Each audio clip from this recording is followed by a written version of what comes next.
Olá, graça e paz, eu sou o pastor Evandro Soares e esta é a EBD Online da Primeira Igreja Presbiteriana Independente de Manaus. Nós estamos estudando o tema Jesus o Nazareno, traços biográficos apaixonantes e desafiadores de Jesus de Nazaré. Nós já estudamos 3 traços. Vimos que ele é judeu da Galileia, ele é profeta do reino, e também vimos que ele foi e é o poeta de Deus. Hoje, então, nós queremos estudar sobre um traço biográfico de Jesus também importantíssimo.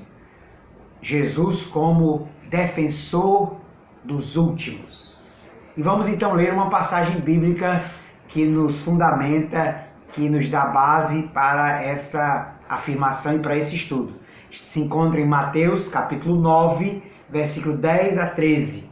Diz assim a palavra de Deus: E sucedeu que, estando ele em casa à mesa, muitos publicanos e pecadores vieram e tomaram lugares com Jesus e seus discípulos. Ora, vendo isto, os fariseus perguntavam aos discípulos: Por que come o vosso mestre com os publicanos e pecadores? Mas Jesus, ouvindo, disse: Os sãos não precisam de médico, e sim os doentes. Ide, porém, e aprendei o que significa misericórdia quero e não holocaustos. Pois não vim chamar justos, e sim pecadores ao arrependimento. O traço de Jesus, o Nazareno, como defensor dos últimos, aparece em diversas passagens bíblicas. Nessa passagem que acabamos de ler, do Evangelho de Mateus, capítulo 9, do versículo 10 a 13, em especial, há a constatação de que Jesus acolhia e praticava a chamada comensalidade com publicanos e pecadores. Tal ação de Jesus foi extremamente revolucionária, porque ninguém antes dele ousou tal prática. Acolher e comer com publicanos, com pecadores, com aqueles que eram considerados últimos naquela sociedade. Devemos discernir essa prática de Jesus como uma opção de Jesus em defender os últimos e rejeitados daquela sociedade. Na Galileia, a imensa maioria da população era formada de pessoas pobres, pessoas humildes, pessoas que lutavam diariamente para sobreviver na agricultura, na pescaria e muitas vezes também subjugadas por uma alta tributação que era imposta pelo Império Romano. Além disso, prevalecia naquela sociedade uma classificação e diferenciação entre as pessoas, entre puros e impuros, baseados na Torá e nos diversos ensinos dos rabinos. Daí que muitas pessoas se sentiam excluídas e se consideravam mesmo últimas naquela sociedade, rejeitadas, oprimidas e muitas vezes excluídas da presença de Deus, dos ritos religiosos, bem como também da sociedade que as discriminava, que as tinha como últimas na chamada pirâmide social. O Nazareno, então, toma partido por estes através de ações concretas que sinalizam para todos que ele veio como médico para sarar os doentes, não somente físicos, mas também social e religiosamente. Nós temos até que essa passagem de Mateus 9 não fala de doentes físicos. Esses doentes, essa metáfora que Jesus usa, se aplica nessa passagem aos publicanos e pecadores, que eram doentes socialmente para aquela sociedade que os considerava últimos, rejeitados. Eram pessoas que eram consideradas pecadoras. E por isso Jesus disse: Eu, como médico, vim para sarar os doentes. Eu, como médico, optei por ajudar, por acolher, por socorrer, por sarar aqueles que são considerados últimos nesta sociedade.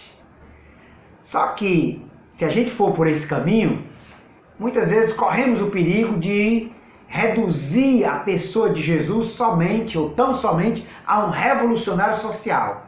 Nós estamos conscientes desse perigo, mas também estamos conscientes de que este aspecto de Jesus, como defensor dos últimos, é central também na sua biografia. E nós, cristãos, não podemos menosprezar isso, não podemos esquecer isso. Pelo contrário, precisamos fazer esse resgate desse traço biográfico de Jesus para também nos implicarmos com os últimos do nosso tempo e da nossa sociedade.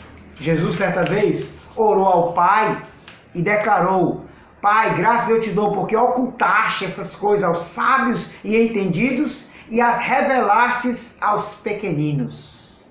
São estes pequeninos, são estes os últimos, são estes os rejeitados, que Jesus agradece ao Pai por ter revelado a boa nova do reino, a boa nova do Evangelho a estas pessoas.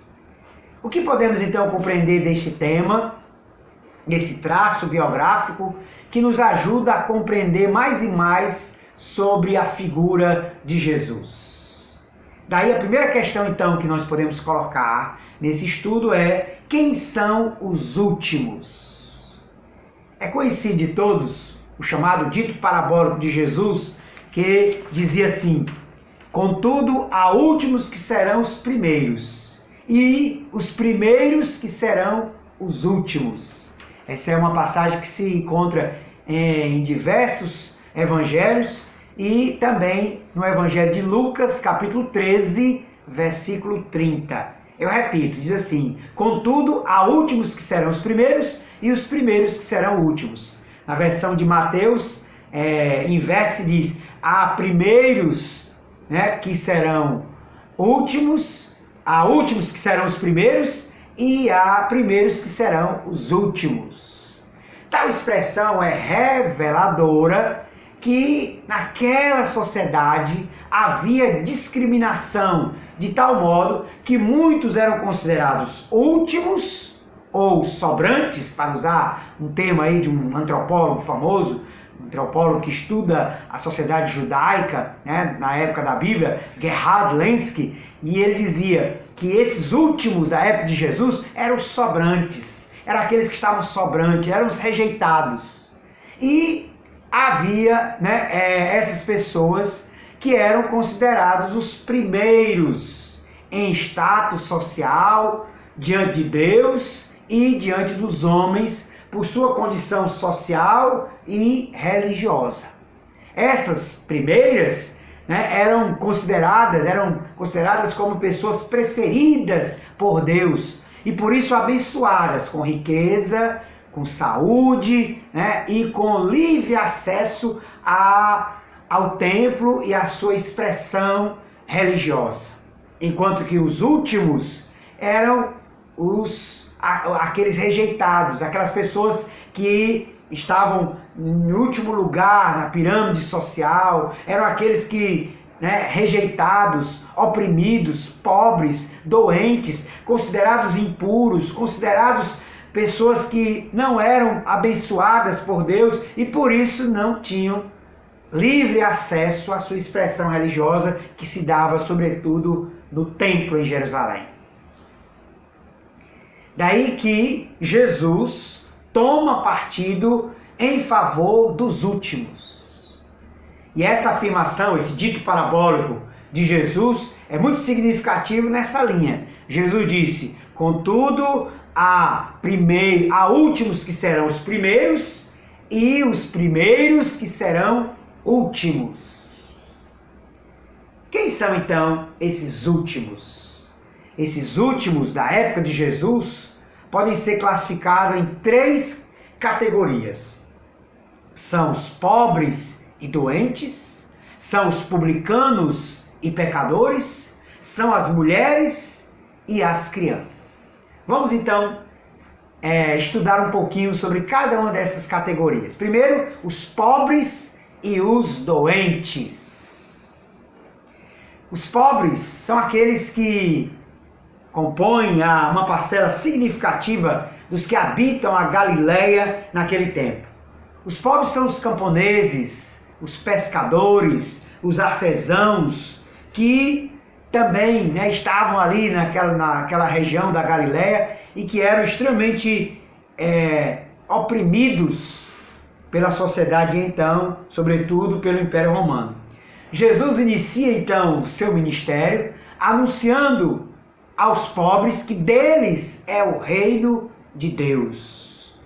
Os pobres são desprovidos de qualquer socorro humano e material e que nessa condição recorrem exclusivamente a Deus. Por isso Jesus diz: bem-aventurados vós, os pobres, porque vosso é o reino de Deus. Essa é a declaração de Jesus que está no sermão chamado da planície, lá em Lucas capítulo 6, versículo de número 20. Os pobres então são bem-aventurados, são felizes, não por não possuírem nada, e sim por confiarem em Deus. Jesus diz que eles são felizes. Jesus diz que o reino de Deus é deles.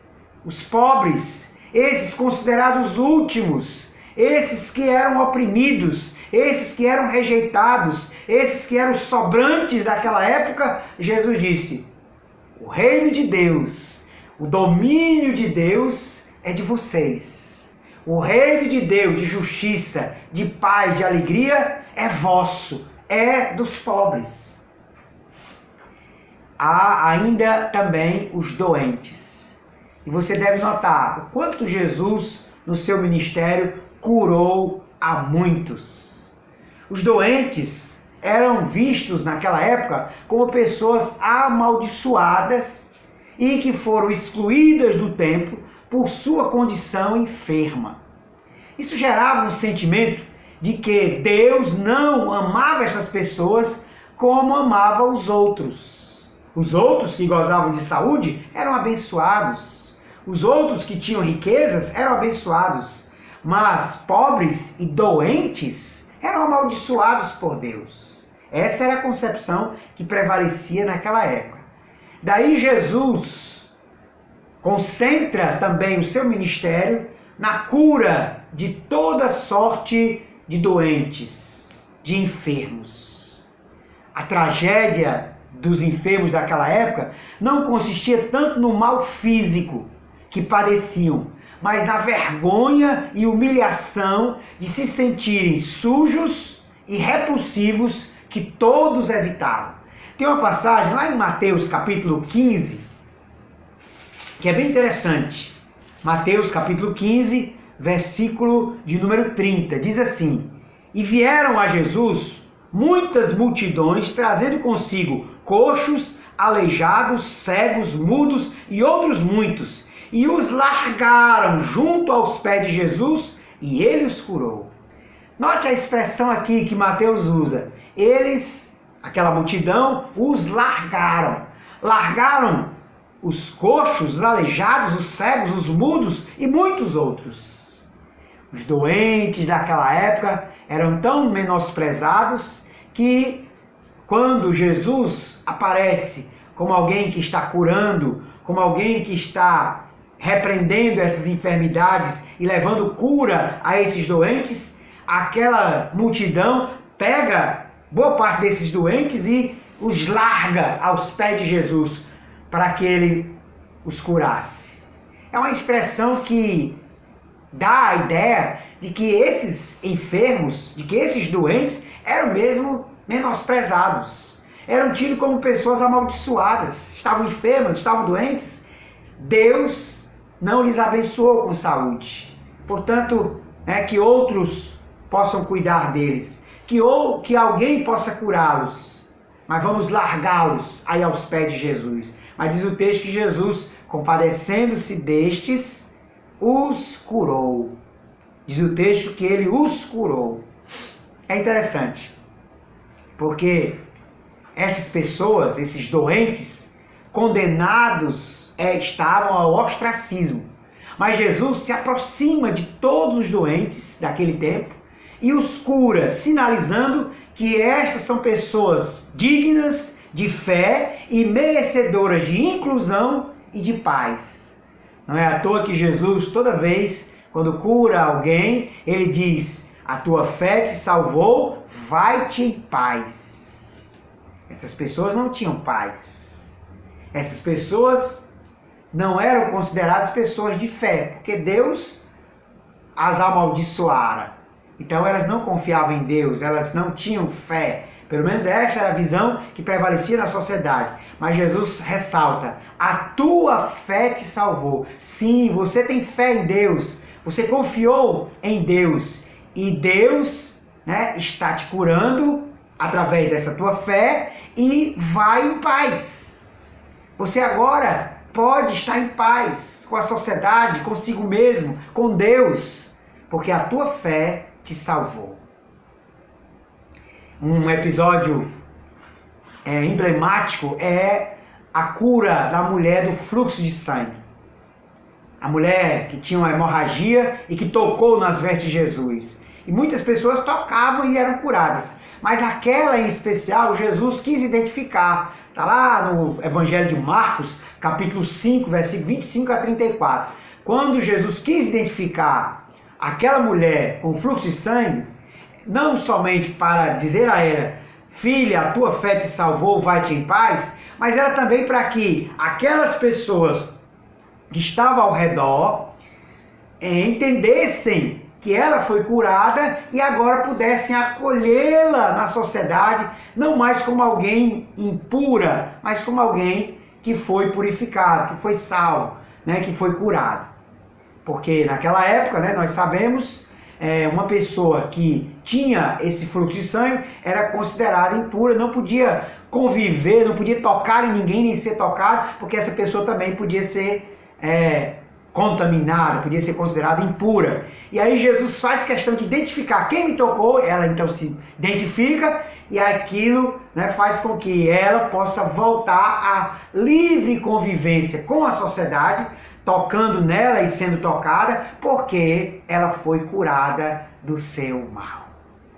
Jesus então defende com ações, com práticas, os últimos que naquela sociedade eram os pobres e eram os doentes. Mas há uma segunda categoria de pessoas que Jesus defendeu como últimos da sociedade, que deveriam ser dignas de amor, de misericórdia, de paz e que eram dignas.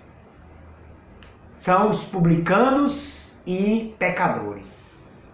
Os publicanos, acredito que todos nós já ouvimos falar, eram os cobradores de impostos para Roma. E como eram judeus e estavam a serviço do império que os dominava, os publicanos eram considerados pecadores públicos ou traidores públicos, porque traíram a Deus e ao seu povo para cobrar uma alta tributação que era carreada para Roma, para estar a serviço do Império Romano, que dominava toda aquela região naquela época.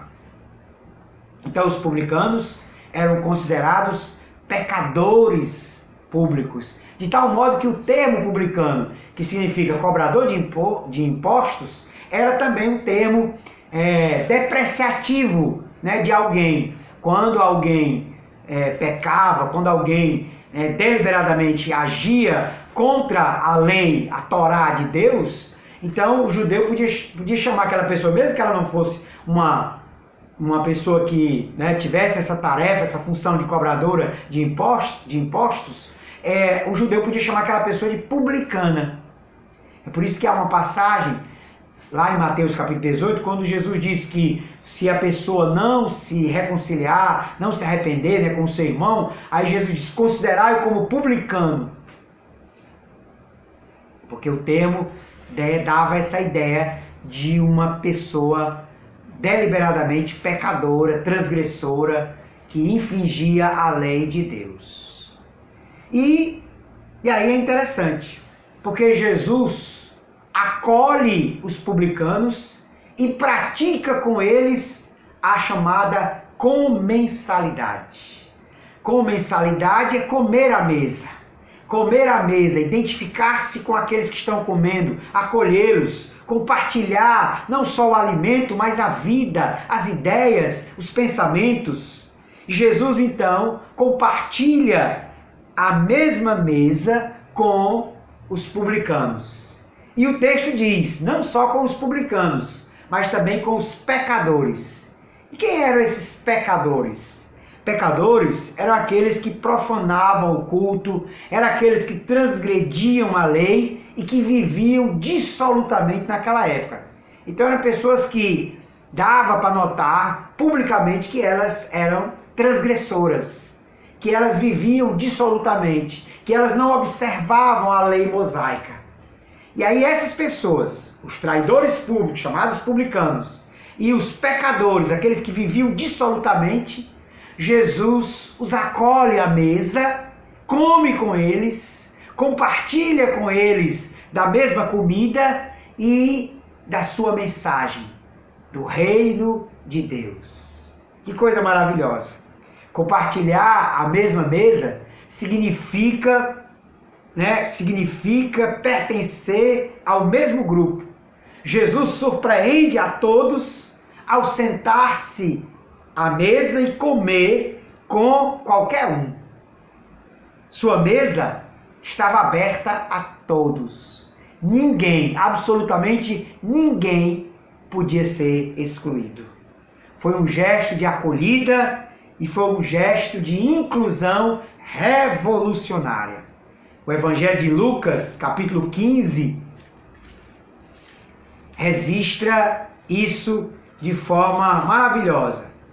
Lucas capítulo 15, versículo 1 e 2 diz assim: aproximavam-se de Jesus todos os publicanos e pecadores para o ouvir, e murmuravam os fariseus e os escribas dizendo: este recebe pecadores e come com eles.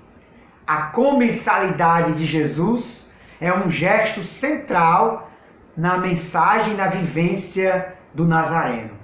Ele come com publicanos e pecadores. Ele partilha a vida, o alimento, as ideias com publicanos e pecadores, dando a entender que eles precisavam ser acolhidos, que eles precisavam ser dignificados, que eles precisavam sim ser curados, de que eles acolhiam a mensagem que Jesus anunciava e que nessa comensalidade compartilhavam ideias, pensamentos, mas sobretudo a graça, o amor e a misericórdia de Deus, que a todos perdoa, que a todos dignifica, que a todos deseja salvar, transformar, acolher, amar. Esse seria então o segundo grupo. Mas há um terceiro grupo que Jesus também defendeu como últimos daquela sociedade. Seriam as mulheres e as crianças. Esse é o terceiro grupo de pessoas que Jesus defendeu com suas palavras e ações. As mulheres e as crianças. Devemos lembrar que as mulheres eram tidas naquela época como seres inferiores e estavam sendo vítimas de toda uma opressão social, uma sociedade patriarcal, que se manifestava também através da Torá e, sobretudo, da lei do repúdio, a lei do divórcio. Tal lei ensinava que uma mulher podia ser repudiada facilmente por qualquer judeu, por seu marido, e por qualquer motivo, inclusive se queimasse a comida. Havia rabinos que ensinavam que se uma mulher chegasse a queimar a comida, ela poderia ser repudiada pelo seu marido.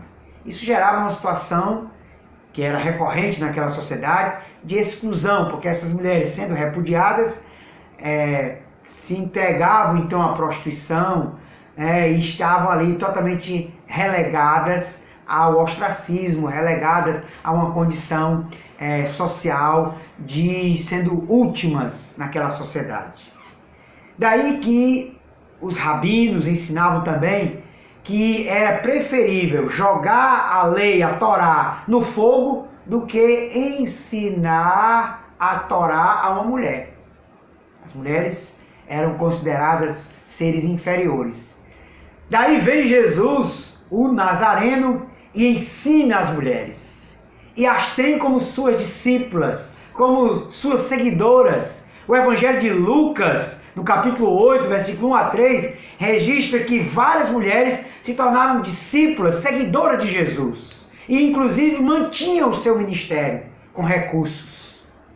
Há uma historiadora, teóloga, Elizabeth Fiorenza, que a partir desses textos desenvolveu a tese de que as mulheres seguiam Jesus e o movimento de Jesus podia ser considerado um discipulado de iguais, porque tanto homens como mulheres eram considerados iguais diante de Jesus, poderiam segui-lo, poderiam estar com ele, poderiam aprender dele, poderiam estar como seguidores, como discípulos e discípulas dele, e depois serem enviados ao mundo, enviadas ao mundo como apóstolos e apóstolas dele. É interessante que há também um outro historiador, teólogo, José Antônio Pagola, que defende a tese de que na chamada última ceia, ou a ceia pascual, não haviam somente os 12, como é retratado muito bem pelo Leonardo da Vinci, naquele quadro da grande ceia, da última ceia, e que costumeiramente é essa ideia que temos a partir dos textos dos evangelhos. Mas aí José Antônio Pagola defende a inclusão das mulheres também ali na última ceia. Para ele, é inconcebível que as mulheres também não estivessem ali na mesa com os 12 e com Jesus, compartilhando daquele momento tão especial na instituição da ceia do Senhor ali com Jesus e os apóstolos. É uma tese interessante, porque nós precisamos pensar que Jesus, no seu ministério, foi totalmente inclusivo. Ele incluiu as mulheres como discípulas, como seguidores, como seguidoras, e inclusive havia nele uma sensibilidade nada habitual naquela sociedade patriarcal, quando ele torna as mulheres visíveis e põe em relevo a sua atuação. Há parábolas que Jesus toma a mulher como protagonista, Jesus fala com a mulher samaritana, a mulher adúltera, a mulher que derrama o vaso de alabastro ali na cabeça de Jesus. Jesus chega inclusive a dizer que onde for pregado o evangelho, será também anunciado o que esta mulher fez em memória dela.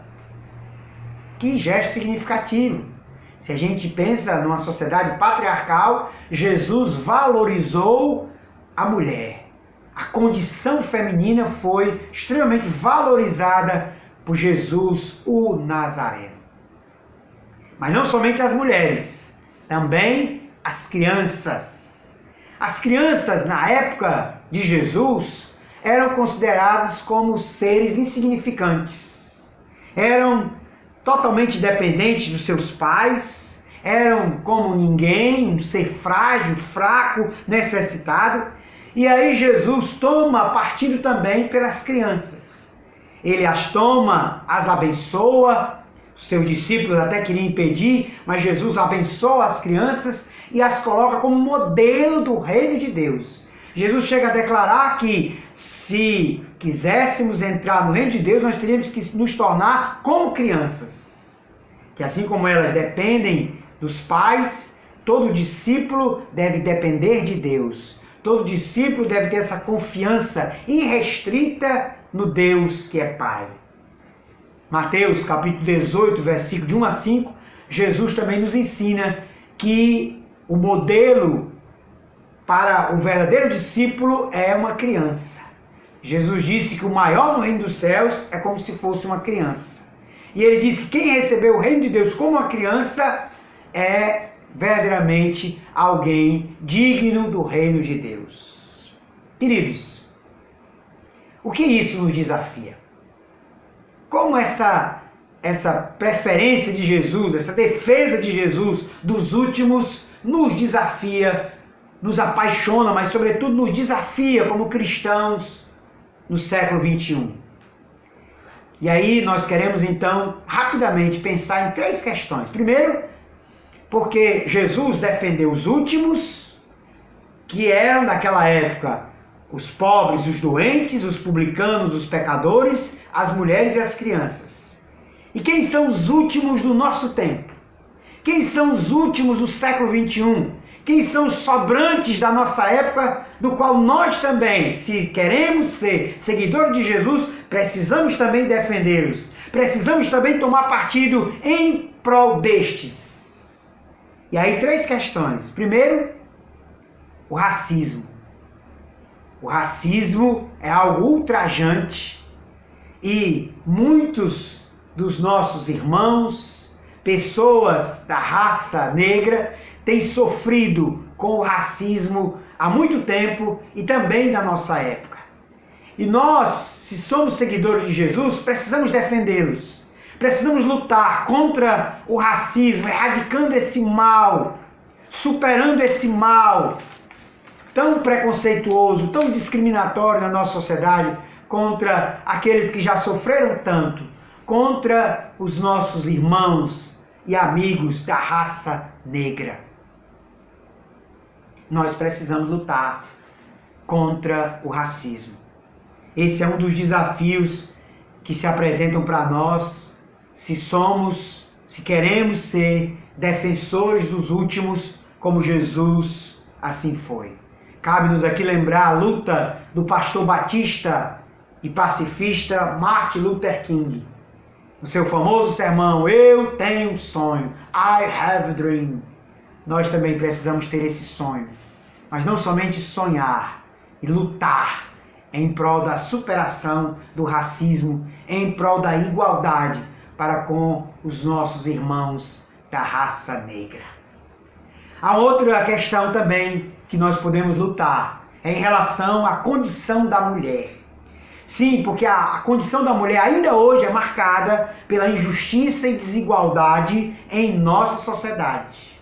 A mulher ainda hoje sofre abusos domésticos, sofre discriminação no mercado de trabalho, além de serem vítimas de violência.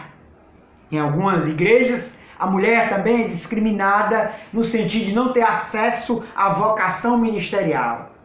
Graças a Deus que a Igreja Presbiteriana Independente já crê e dá esse espaço à mulher, reconhecendo o seu ministério como diaconisa, como presbítera e como pastora. Mas quantas outras igrejas não reconhecem isso? Dão à mulher simplesmente a condição de membro, mas não a condição de também seguir a sua vocação sacerdotal, ministerial, que Jesus incluiu tanto as mulheres, que encontramos em diversas passagens na Bíblia base para isso. Por último, também a questão das crianças. Como seguidores de Jesus, nós precisamos valorizar e cuidar das crianças. Isso inclui muitas coisas, como a defesa da vida ultrauterina, como o cuidado com os órfãos, os direitos das crianças e a luta contra o abuso infantil e exploração do trabalho infantil. Além disso, como igreja, precisamos também estar atentos à inclusão das crianças em nossos templos, bem como em nossa teologia e liturgia. Como dizia Carlos Queiroz, num dos artigos aí, num livro famoso, igreja é lugar também de criança. Igreja precisa também ser lugar de criança. Nós queremos terminar e concluir esse nosso estudo.